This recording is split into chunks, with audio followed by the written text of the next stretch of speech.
All right, Mr. Vikri, stay on with us. We've also learned that Chinese President Xi Jinping has met with the Egyptian Prime Minister Mostafa Madbouly in Tianjin on Saturday ahead of the SCO Summit. The leaders discussed strengthening China-Egypt relations, marking the 70th anniversary of diplomatic ties in 2026.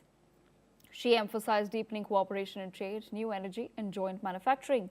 Madbouly hailed China as Egypt's key partner, expressing readiness to enhance coordination in global and regional affairs to protect developing countries' interests and counter unilateralism. On that note, I also want to bring in Mr. Andrew K.P. Leung back into the conversation. Mr. Leung, interesting developments taking place at the SCO.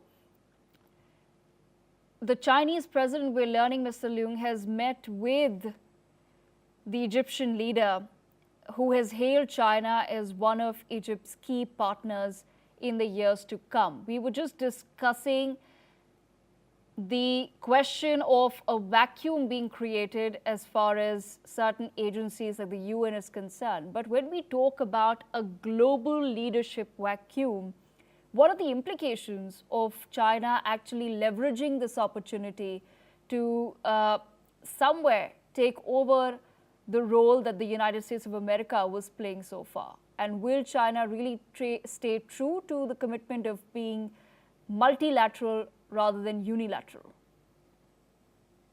First of all, I don't think China or Beijing wants to take over the role of the United States, because after all, the world order has been founded by the United States for so long and has benefited China hugely.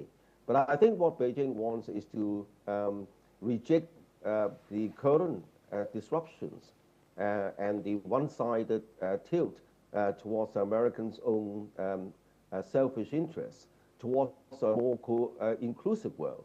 And then as partners, of course, included Egypt and other countries and Turkey, because Egypt sits right at the conduit of China's Belt and Road Initiative, connecting China with Central Asia and Eurasia. But I think that unlike India, China has got a stranglehold over the Achilles heel of the United States, and hence China is more able to withstand the pressure from the United States than perhaps many other countries.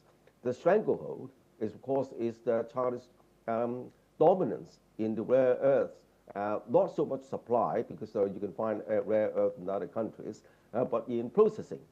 China controls over 95% of the entire world's processing of rare earths, and these capacities has been forced onto China. Not that China's right from the start developed this initiative, but it was forced on China because these processes were extremely dirty and then extremely complicated. Nobody wants them. They're lumped onto China. And China, over the past several decades, has developed the capacity and the skills to refine these processes. Now it's very difficult to replace this process all at once, and takes a long time. And hence China has this stranglehold to withstand American pressure, and would be in a better position to reconfigure the world towards a more cooperative environment paradigm, including partners like Egypt. All right, I request both the guests to stay on with us. As in further developments, Indian Prime Minister Narendra